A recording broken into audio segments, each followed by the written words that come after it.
I've hated Minho Kong for exactly 27 months, 2 weeks, and 4 days. That's how long I've been his executive assistant at Kong Industries. How long I've endured his Arctic stares and impossible standards. How long I've swallowed my pride while he dismissed my ideas without even looking up from his screen. Harvard Business School graduate reduced to fetching coffee for a man who has never, not once, bothered to ask how I take mine. And now here I am, trapped on this obscene display of wealth he calls a yacht, Emperor's Crown, emblazoned in gold lettering, as if the name itself isn't enough to make you gag. 3 days at sea with the human glacier and his circle of sycophants. 3 days of watching investors fall over themselves trying to impress him while he regards them with those cold, calculating eyes that never quite commit to a smile. Do they not see it? The emptiness behind his practiced charm? The way his attention evaluates everyone like assets on a spreadsheet? I've spent 2 years watching him reduce grown men to stammering apologies with just a raised eyebrow. I've witnessed him fire people for being 5 minutes late to meetings he himself rescheduled without notice.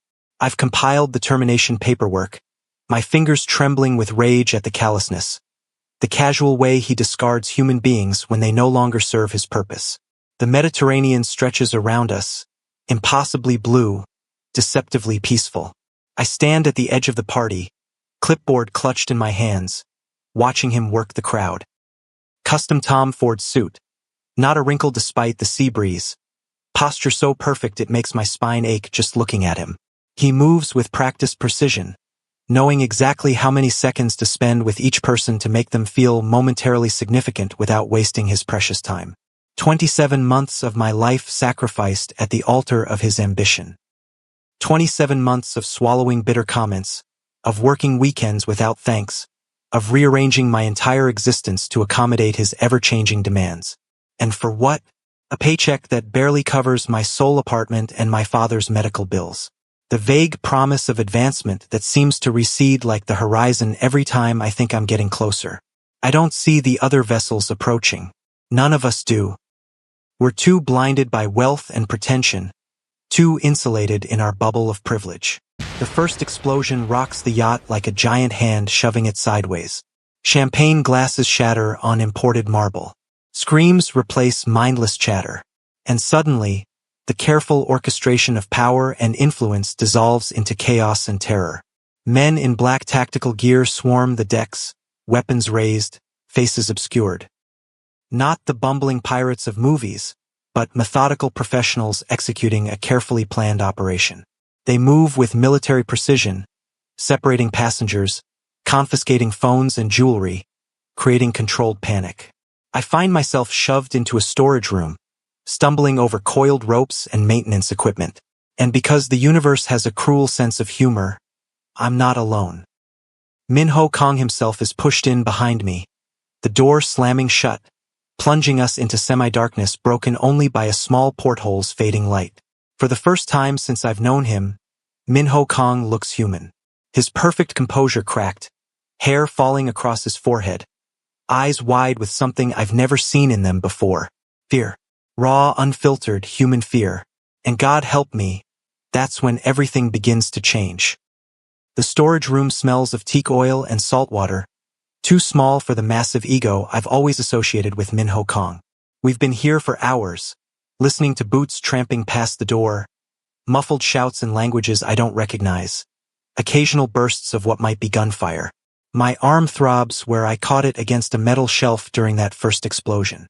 Blood seeps through my sleeve, not enough to be dangerous, just enough to add one more misery to this nightmare. You're bleeding. His voice startles me. 2 words, more personal attention than he's given me in months.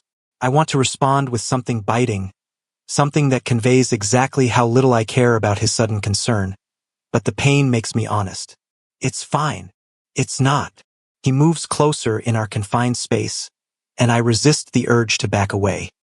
This man has made my professional life a living hell, has reduced me to tears in bathroom stalls more times than I can count, has questioned my competence while piling on expectations no human could possibly meet. And now he's looking at my injury with something that resembles actual concern. I watch, speechless, as he removes his suit jacket, then tears the sleeve of his shirt, his ridiculously expensive silk shirt that probably cost more than my monthly rent. With no more ceremony than if it were a paper towel. The careful way he wraps the fabric around my cut, the precision of his movements, the unexpected gentleness. It doesn't compute with the man I've come to despise. You were a medic? The question escapes before I can stop it. Before I was CEO. 3 more words, and suddenly 2 years of carefully constructed hatred develops its first hairline crack. Before he was CEO. Before he was the cold, demanding monster who dominated my professional nightmares. There was a before. There was something else. Someone else.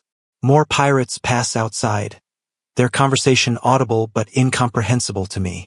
Minho's head tilts slightly, his focus sharpening. He understands what they're saying, I realize. Another piece of him I never knew existed. Another layer beneath the impenetrable surface I've spent 2 years resenting. They separate us for questioning. I expect Minho to return to his usual cold self in the face of authority, to negotiate, to leverage his wealth and influence, to throw the rest of us under the bus if necessary. That's what powerful men do, isn't it? Protect themselves at all costs. When they bring me back to our makeshift prison, wrists bruised from too tight restraints, questions about access codes and security protocols still ringing in my ears, I find him pacing like a caged animal. At the sound of the door, he spins toward me, and the look on his face stops my breath. Gone is the composed executive, the calculating businessman. In his place stands a man consumed with worry, with barely contained rage. Did they hurt you? His voice is rough, urgent, stripped of its usual cool detachment. The question undoes me more than the pirate's interrogation. For 2 years, I've been invisible to this man except when I made mistakes. For 2 years, I've been a function, not a person. And now he's looking at me. Really looking, with genuine concern etched into features I've only ever seen arranged in disapproval. He tells me what he overheard, that these aren't opportunistic criminals after random wealthy targets. They're after something specific, corporate secrets, proprietary technology, things locked in Minho's brain that could collapse markets, destabilize economies, reshape the technological landscape. If they access the prototype plans. His voice falters, and I witness something I never thought possible. Minho Kong at a loss for words. Minho Kong vulnerable. In the dim light of our prison, I begin to see the weight he carries. The responsibility behind his ruthless perfectionism. The burden that shapes his every cold dismissal, his every impossible demand.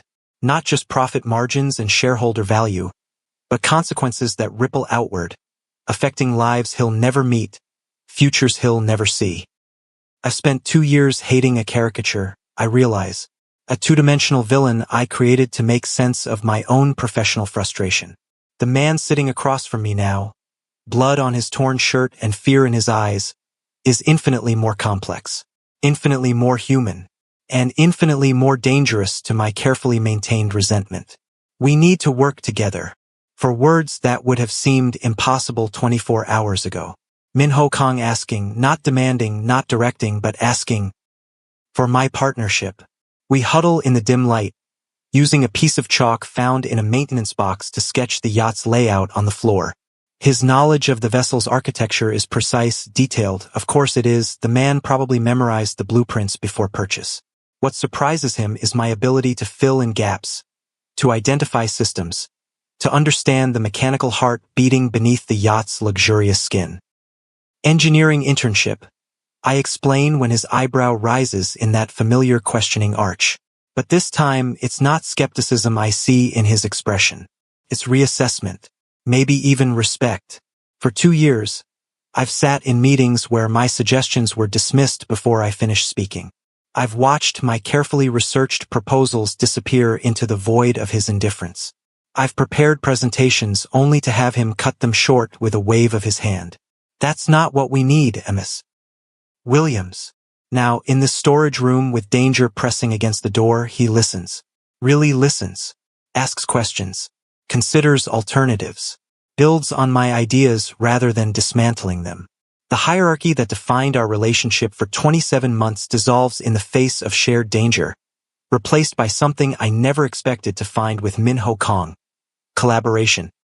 We discover the pirates have separated the wealthy passengers, isolating those with access to valuable information or ransom potential. Our absence from this roundup is telling. They've underestimated us both. Me because I'm staff. Him because they don't realize he's not just the yacht's owner but the architect of the technology they seek. Their mistake becomes our advantage. The ventilation system becomes our ally, allowing us to move through the yacht unseen, to gather intelligence, to witness the true scope of what we're facing. These aren't random criminals but trained operatives with specific targets. The yacht, I realize, was never the target. Minho was. His technology. His knowledge. I've imagined Minho Kong in many situations over our 2 years together. I've pictured him ruthlessly cutting jobs to improve quarterly reports. I've envisioned him in boardrooms, silencing opposition with a single cold stare. I've seen him in my mind's eye, sitting in his penthouse counting profits while employees work overtime without compensation. What I never imagined, could never have imagined, was Minho Kong placing himself in danger to protect someone else. When they drag a young steward past our hiding place, blood streaming from his nose, something breaks in Minho's carefully maintained composure. I see the decision form in his eyes a split second before he moves. I reach for him, to stop him, to protect him, I'm not sure which, but he's already gone, creating a distraction that draws attention away from the injured crew member. The recklessness of it stuns me. This is a man who calculates risk in his sleep, who never makes a move without considering all possible outcomes. And yet he's just placed himself in jeopardy for someone he barely knows, someone who contributes nothing to his bottom line. His distraction gives me the seconds I need to pull the injured steward into our hiding place. But one of the pirates notices movement. Our sanctuary compromised, we're forced to flee through narrow maintenance passages, the young crew member supported between us. When we're cornered, 3 armed men blocking our escape route, Minho does something that rewrites everything I thought I knew about him. He places himself between me and danger, not as a business strategy, not as a calculated risk, but as an instinctive human response to protect another person.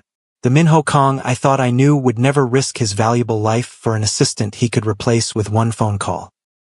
The Minho Kong I've spent 2 years resenting would prioritize his own survival above all else. But the man who stands between me and armed thugs, his body a shield against potential violence, is someone I've never met before. Later, hiding in a different part of the yacht, I treat his wounds with supplies stolen from the galley. His sleeve is torn, revealing a gash that will leave a scar. Minho Kong with a scar. Another impossibility in a day filled with them. His perfect exterior marked permanently by an act of selflessness I never would have attributed to him. Why did you do that? I ask, my fingers gentle on his injury despite the confusion raging through me. 2 years of hatred don't disappear in a day. But they're increasingly difficult to reconcile with the man before me, who winces slightly but doesn't complain as I clean the wound. His answer comes after long silence, words careful as if he's translating thoughts from a language I don't speak. Because some things matter more than survival. The simplicity of it undoes me. This man who embodies corporate survival of the fittest, whose entire business existence revolves around competitive advantage and strategic positioning, has just placed a moral principle above self-preservation. I spent 2 years creating a monster in my mind. A two-dimensional villain who served as convenient repository for all my professional frustrations. The real Minho Kong is turning out to be far more dangerous. Not because he's cruel, but because he's complex. Not because he's cold, but because there's unexpected warmth beneath the frost. The Mediterranean throws a tantrum around us. Waves slapping against the hull like angry hands. Wind howling through the yacht's superstructure. Nature's fury provides unexpected cover. The pirates' movements restricted by the storm's violence. Their attention divided between their mission and basic survival. We found temporary sanctuary in a maintenance closet barely big enough for 2 people. Too close. Close enough that I can smell the lingering traces of his cologne beneath sweat and blood. Close enough to see the fine lines around his eyes that speak of sleepless nights I never considered he might have. Close enough that when thunder cracks overhead, I can feel him flinch slightly, a tiny human reaction from a man I've always thought impervious to normal responses. Rain lashes against the small porthole, turning the world outside into watery chaos. Inside, something just as turbulent is happening as Min-ho Kong speaks of things I never imagined he would share. My parents built the company from nothing, he says, voice barely audible above the storm. When I was 16, a competitor stole their breakthrough medical device design. Within a year, my father's life work was being manufactured in factories he'd never see, making profits that should have secured our future. I listen, unable to reconcile this narrative with the man who embodies corporate ruthlessness in my mind. He continues, each word seemingly difficult to extract from some long-sealed vault. The lawsuit destroyed them, not just financially but spiritually. My father had a stroke during the final appeal. My mother, she couldn't bear seeing him reduced to dependency. They were both gone within 2 years. The coldness I've resented for so long suddenly has context. The impossible standards, the distrust, the arm's-length evaluation of every person who enters his orbit. They're not the capricious cruelty I've imagined but defense mechanisms built by a boy who watched his family destroyed by betrayal. The technology they want now, he explains, gaze fixed on the storm beyond the porthole. It could protect others from what happened to my family. Encryption that can't be broken, authentication that can't be faked. It would make what was stolen from my parents impossible to steal from others. Understanding blooms like a bruise spreading beneath skin. His impossible standards aren't arbitrary torture but desperate prevention. His coldness isn't lack of feeling but too much feeling carefully contained. His distance isn't disdain but hard-earned caution. 2 years of hatred built on fundamental misunderstanding. 2 years of painting him as villain when he was just a man shaped by wounds I never bothered to imagine. The confession creates a vacuum that pulls my own truths to the surface. I find myself telling him about growing up with a single father who sacrificed everything for my education. About scholarship applications filled out by lamplight when electricity was a luxury. About entering elite universities where classmates had family names on buildings and I had secondhand textbooks and determination. They look at me and see an assistant. I say, the words carrying years of accumulated frustration. They don't see the double majors, the thesis that won departmental honors, the technical knowledge I've had to hide because it makes men in boardrooms uncomfortable. They see someone to fetch coffee and schedule meetings. I saw your thesis, he says quietly. Before I hired you. The simple statement rocks me more than the storm rocks the yacht. For 2 years, I've assumed I was hired because I was competent but non-threatening. Because I would follow orders without questioning. You read my work on sustainable engineering applications? My voice sounds strange to my own ears, suspended between accusation and wonder. It was impressive. 3 more words that dismantle my carefully constructed narrative. I hired you because you think differently than anyone else at Kong Industries. I needed that perspective. Then why? I can't finish the question, but I don't need to. He understands. Why did I never use it? The corner of his mouth lifts in what might be a smile or grimace. Because you hated me from the first day. Because I recognized that hatred and thought it was safer than the alternative. What alternative? Lightning flashes, illuminating his face in stark relief.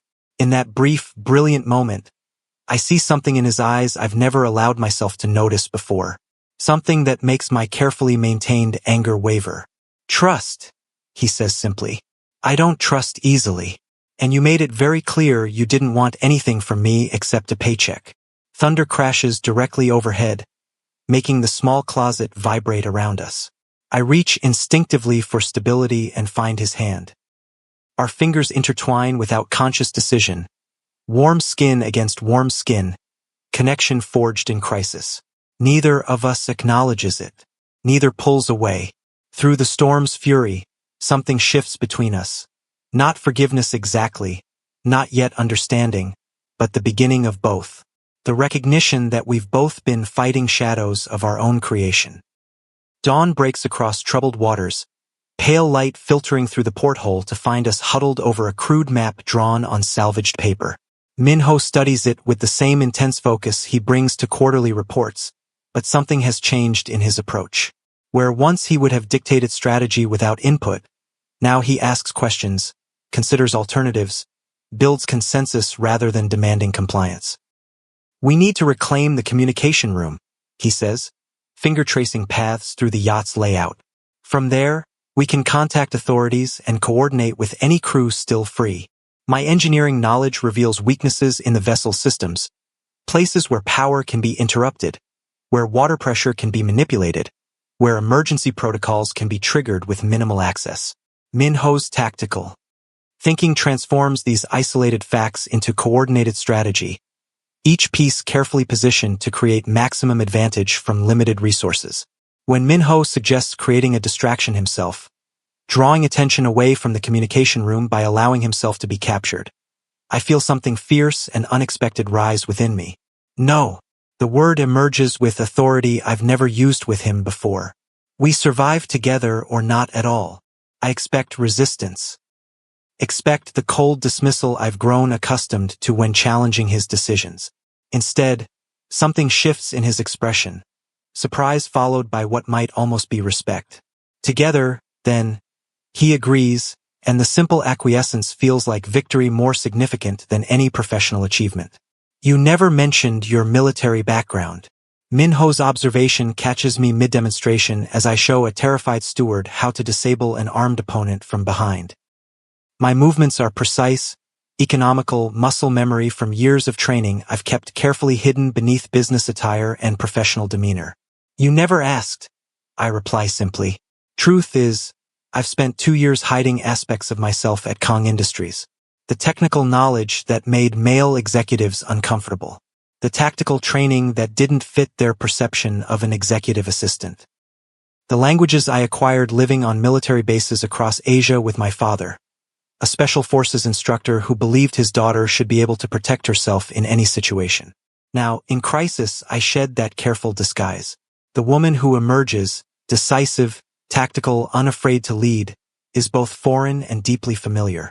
She is who I was before I learned to make myself smaller to fit corporate expectations. In the office, you're always so quiet, he remarks during a rare moment alone, voice neutral but eyes curious.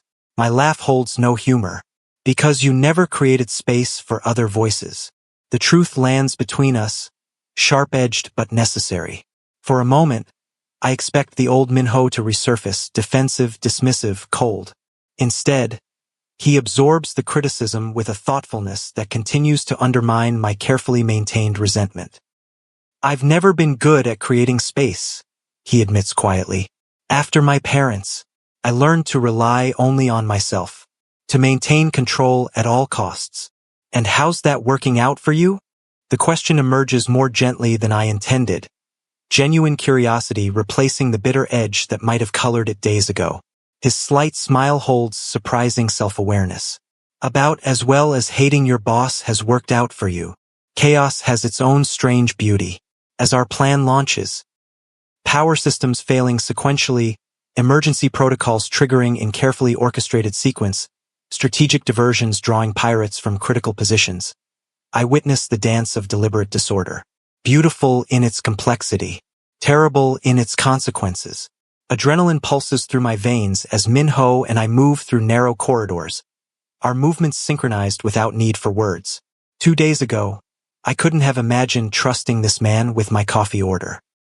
Now, I trust him with my life, our communication reduced to glances and brief touches that convey more than speeches could. We've become something I have no name for. Not colleagues, not friends. Something forged in shared danger, in mutual recognition, in the strange intimacy of seeing someone at their most vulnerable and most powerful simultaneously. When an unexpected encounter separates us, fear claws at my throat, not just for myself but for him. This man I've spent 2 years avoiding, resenting, misunderstanding has become essential in ways I'm not ready to examine.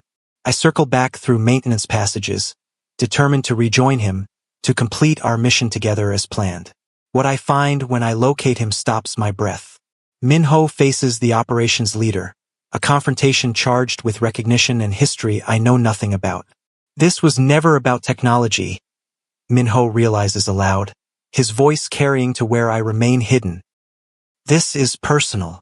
The revelation transforms the confrontation from strategic to visceral, No longer about corporate secrets or market advantage, but about vengeance. About wounds inflicted in a past I've never been privy to. Their fight becomes brutal, technology forgotten as years of accumulated grievance explode into physical violence. At the critical moment, I emerge from hiding, not as savior but as equal partner in this fight we never asked for but must now finish. Together we overcome, but not without cost. Blood stains imported carpets. Breathing comes labored through injured ribs.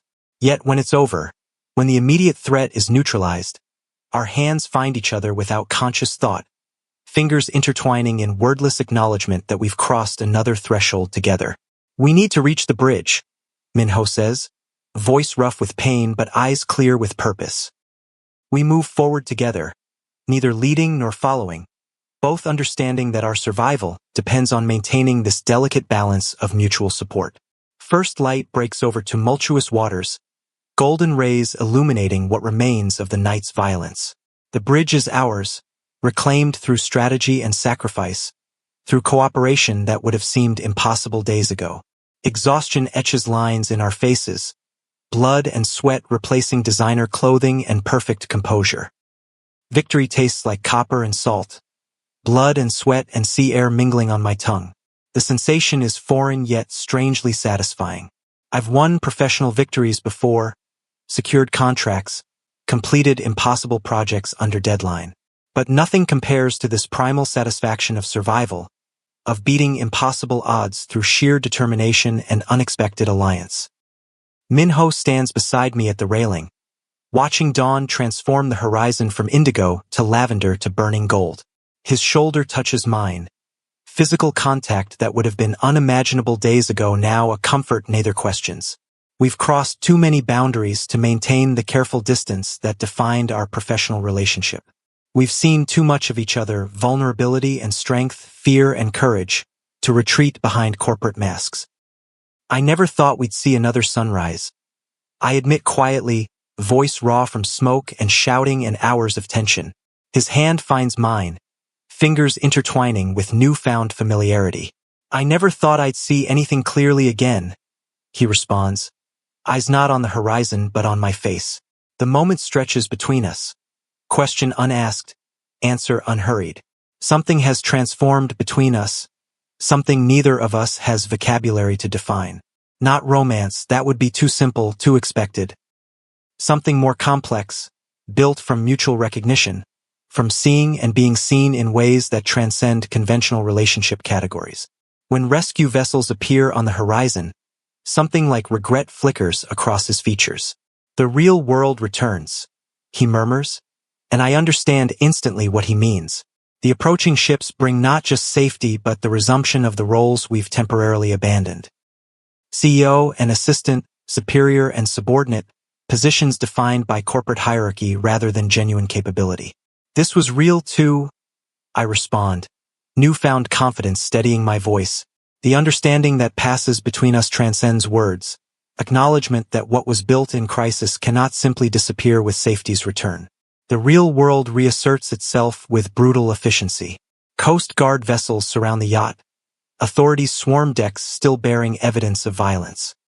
Reporters circle like sharks scenting blood, desperate for details about the billionaire CEO, the dramatic hijacking, the mysterious defeat of professional pirates by passengers they assumed would be easy targets.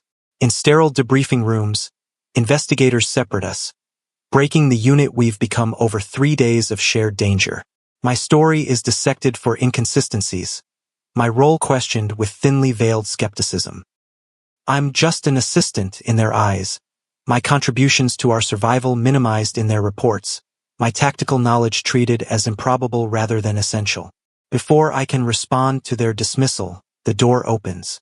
Minho enters despite obvious attempts to restrain him, his authority radiating despite disheveled appearance. He stands in the center of the room, commanding attention without raising his voice. Ms. Williams is the reason anyone survived, he states with quiet intensity that silences the room. Without her knowledge, courage, and leadership, there would be only bodies for you to recover. When reunited after questioning, something has fundamentally shifted between us. The corporate world has rushed in to reclaim him, to reconstruct the walls between us, to reestablish the hierarchy that defined our relationship for 2 years. Yet he has publicly refused that reconstruction, has acknowledged my value not just privately in crisis but publicly in aftermath. You didn't have to do that, I say quietly when we finally have a moment alone, the yacht returning to port surrounded by escort vessels. His response comes without hesitation. Yes, I did. Seoul's skyline welcomes us home, familiar yet forever changed. 2 weeks since the hijacking, corporate structure resumes its rhythm with the resilience of systems designed to survive individual disruption. But nothing returns to previous patterns, not really. Minho's office door, once perpetually closed against interruption, stands open more often than not. Meetings include new voices, decisions reflect broader perspectives. I find myself in strange territory, recognized for capabilities previously invisible, included in conversations previously closed to me, valued for perspective rather than function. The hostility that defined my daily experience for 2 years has dissolved, replaced by something more complex. Not friendship exactly, not yet trust, but mutual recognition that transcends traditional hierarchical boundaries. When I submit my resignation, explaining my acceptance to graduate programs long deferred, I expect resistance. Instead, understanding fills his eyes, recognition of dreams spoken during night watches when survival seemed uncertain. The company will sponsor your education, he says simply. No obligations, no contracts, just investment in potential. Mediterranean waves lap gently against polished hull, not the emperor's crown with its ostentatious grandeur, but smaller vessel, private rather than corporate. 6 months since the hijacking that transformed understanding, 3 since my departure from company that once defined my professional identity. Minho stands at the railing, watching harbor lights fade behind us. Casual clothes replace tailored suits, the armor of corporate authority abandoned for simple linen that moves with sea breeze. In this setting, away from Seoul's demands and expectations, he seems both familiar and strange. The man I discovered in crisis rather than the boss I resented for years. I join him at the railing, the distance between us measured now in truth rather than hierarchy. You said once we needed to see if what happened between us was real or just survival. I remind him, echoing words spoken during one of our brief, careful interactions after returning to Seoul. And now? He asks, vulnerability transparent in ways impossible before our shared ordeal. My answer comes not in words but movement, distance closing between us as naturally as tide meets shore. The kiss tastes of salt and possibility, tentative then certain, acknowledgement that what began in hatred and continued through survival has evolved into something neither of us expected to find. Against endless horizon, 2 people transformed by circumstance choose transformation by choice. The cold CEO forever warmed, the resentful employee fully seen. What hatred built, crisis revealed, and choice now cements. Relationship based not on projection or assumption but on hard-won understanding of who we truly are beneath professional masks. As stars emerge above peaceful waters, we chart new course together, equal navigators of future neither could have imagined before pirates forced us to see beyond titles to the humans beneath. Not perfect, not simple, but authentic in ways my previous hatred and his previous coldness never could be. In a world of corporate masks and careful distances, this simple truth becomes the most profound revolution of all.